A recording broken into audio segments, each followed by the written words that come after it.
Ni marufuku kwa Mkristo mwenye akili timamu kusherekea sikukuu ya Valentine. Kabla hujakataza kuisherekea siku hii, ni vema kuelewa ukweli ulio nyuma ya siku ya wapendanao. Ni lazima kuanza uchunguzi wa kihistoria wa mtu ambaye jina lake linabeba uzito wa maadhimisho hayo, Mtakatifu Valentino. Mtakatifu Valentino alikuwa shahidi wa Kikristo karne ya 3 ambaye maisha yake yamegubikwa na mkanganyiko wa ukweli wa kihistoria na mapokeo ya kishahidi. Rekodi za Kanisa Katoliki zinaonyesha kuwepo kwa mashahidi 2 au pengine 3 wenye jina la Valentino ambao waliuawa kwa ajili ya imani yao katika kipindi cha mateso ya Kirumi. Mmoja alikuwa padri wa Roma ambaye aliuawa karibu mwaka 269 baada ya Kristo chini ya utawala wa Kaisari Claudius Gothicus wa pili. Mapokeo mengine yanamtaja Valentino kama askofu wa Treni, mji ulio kaskazini mwa Roma, ambaye naye aliuawa katika mazingira yanayofanana. Kuna uwezekano mkubwa simulizi hizi kuwa zinarejea mtu mmoja ambaye hadithi zake zilitofautiana kulingana na maeneo ya kijiografia ambapo masalia yake yalihifadhiwa. Ushahidi wa kiarkeolojia unathibitisha kuwepo kwake kupitia ugunduzi wa makaburi ya kale na kanisa lililojengwa kwa heshima yake katika barabara ya Via Frania kaskazini mwa Roma. Kaisari Claudius wa pili alikuwa akipitia kipindi cha changamoto katika jeshi la Kirumi, akiamini kuwa askari wasio na familia walikuwa wapiganaji bora zaidi kuliko wale wenye wake na watoto, kwani walikuwa na hofu ndogo ya kifo na utii mkubwa kwa dola. Kwa sababu hiyo, alitoa amri ya kupiga marufuku ndoa kwa vijana. Mtakatifu Valentino, akiongozwa na imani thabiti katika utakatifu wa ndoa kama mpango wa Mungu, alikaidi amri hiyo ya kiudikteta na kufungisha ndoa za Kikristo kwa siri. Kitendo hiki hakikuwa tu utetezi wa upendo wa kibinadamu, bali kilikuwa ni ushuhuda wa kiimani kwamba sheria ya Mungu kuhusu ndoa takatifu na familia ina kipaumbele kuliko matakwa ya mwanadamu. Ujasiri huu ulipelekea kukamatwa kwake, kuteswa na hatimaye kuuawa kwa kukatwa kichwa tarehe 14 mwezi Februari. Maadhimisho ya siku ya Mtakatifu Valentino yaliwekwa rasmi na Papa Gracius wa kwanza mnamo mwaka 496 baada ya Kristo, likiwa ni jaribio la kueneza hisia za kidini mbali na tamasha la kipagani la Lupercalia.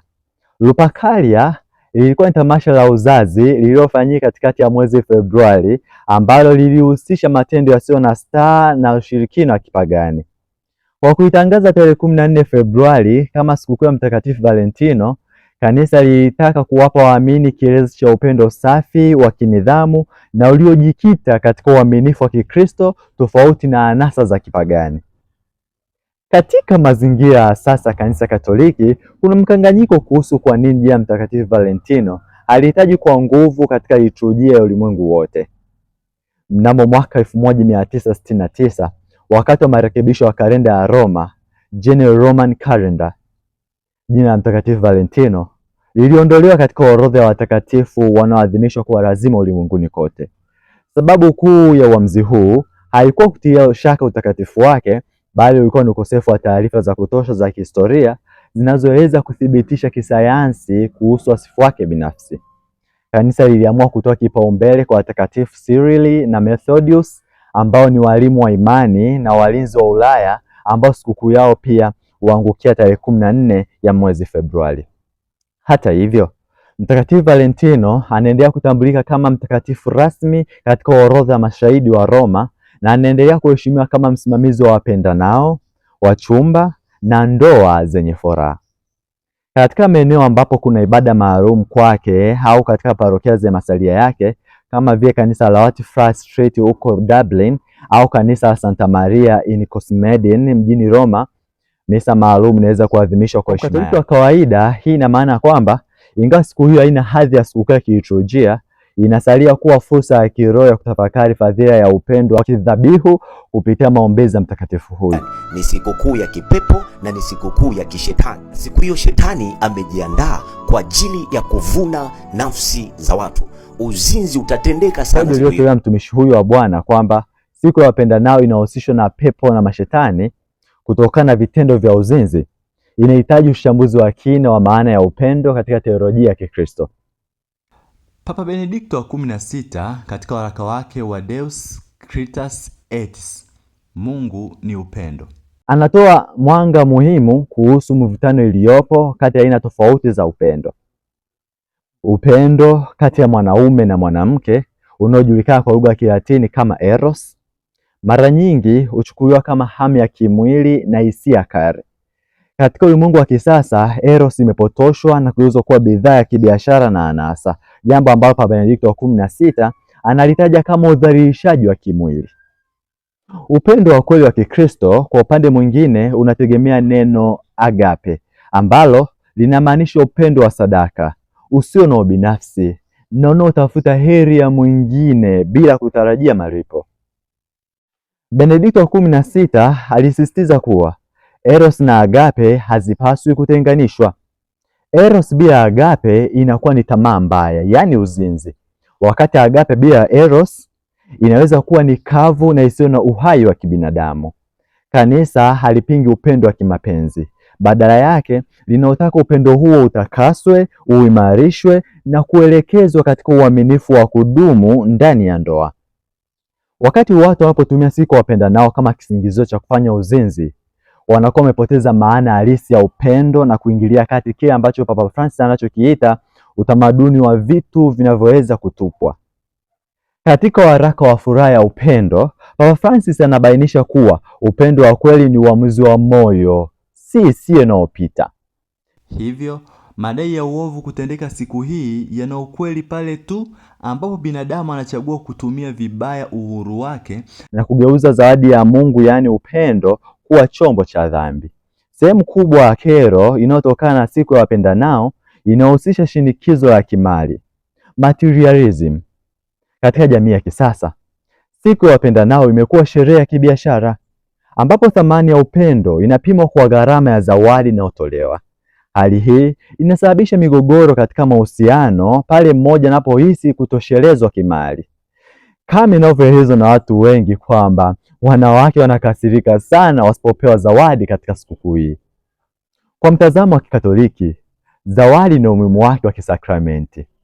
Katika teolojia ya kiuchumi ya Papa Benedikto wa 16 juu ya upaji, yani gift, anasema zawadi ni kielelezo cha mshikamano wa kibinadamu unaoakisi ukarimu wa kimungu.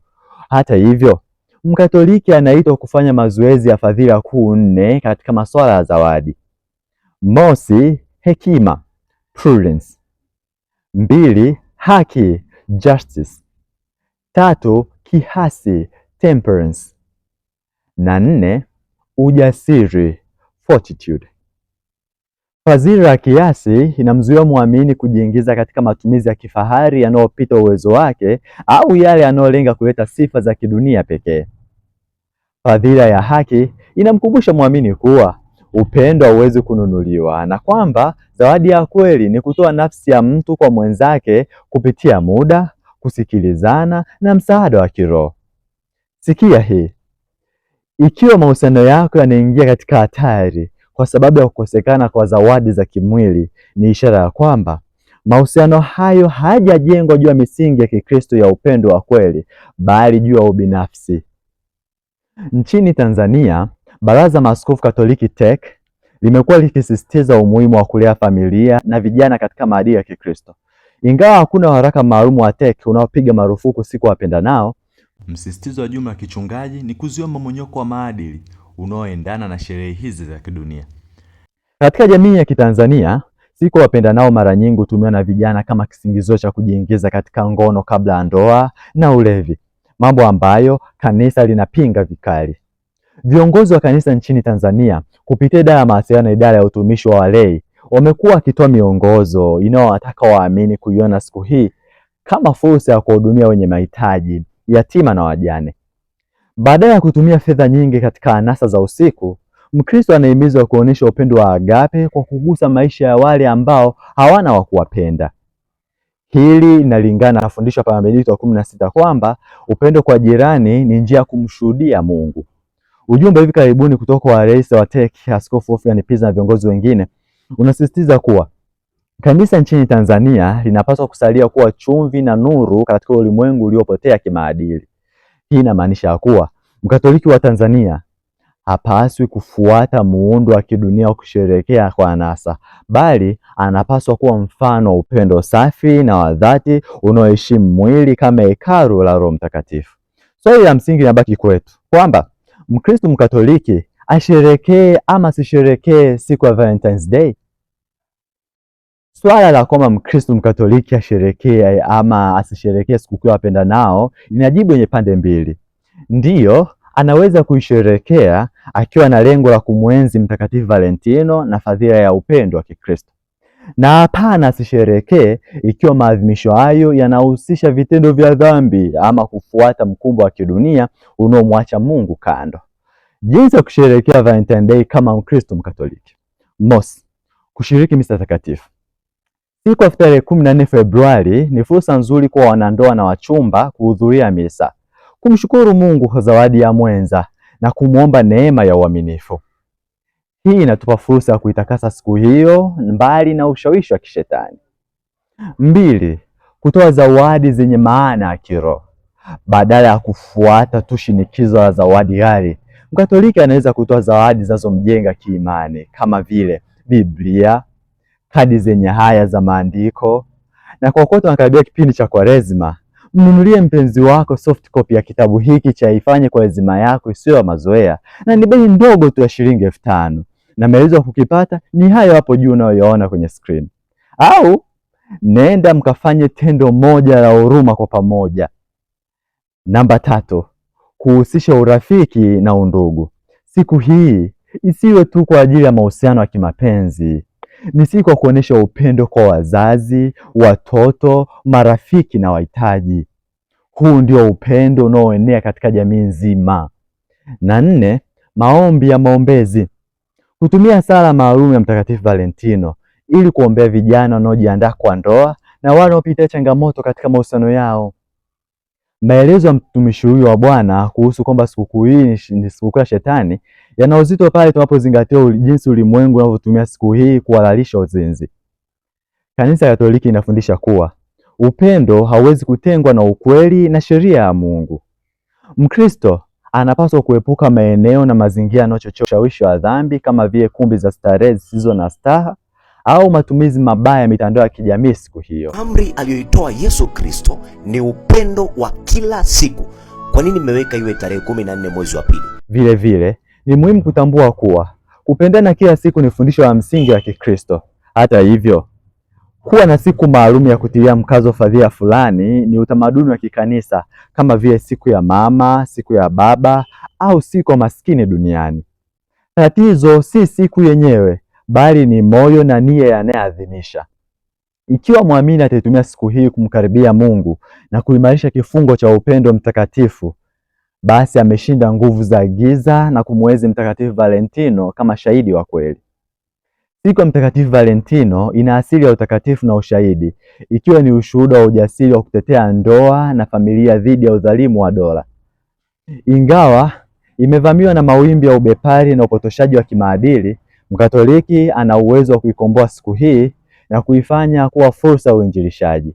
Upendo wa kweli kama unavyofundishwa katika Deus Caritas Etis na Amoris Laetitia ni kioo cha upendo wa Mungu kwa binadamu. Upendo ambao ni mvumilivu, ni mwema, hauna wivu na hujitafuti mambo yake, kama vile Mtume Paulo anavyotuambia katika waraka wake wa kwanza kwa Wakorinto sura ya 13 aya ya 4 hadi aya ya 7.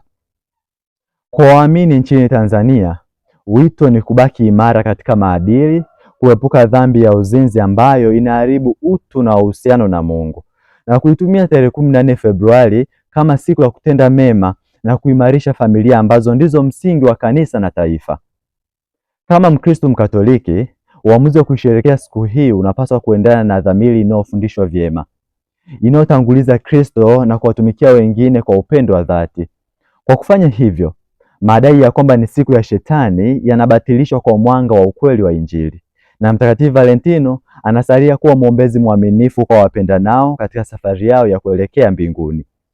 Mpendwa, ikiwa unakihitaji kitabu cha Ifanye Kwaresima Yako Isiyo ya Mazoea, andika katika comment section Kwaresima, nami nitakutumia namna ya kukipata inbox kwako.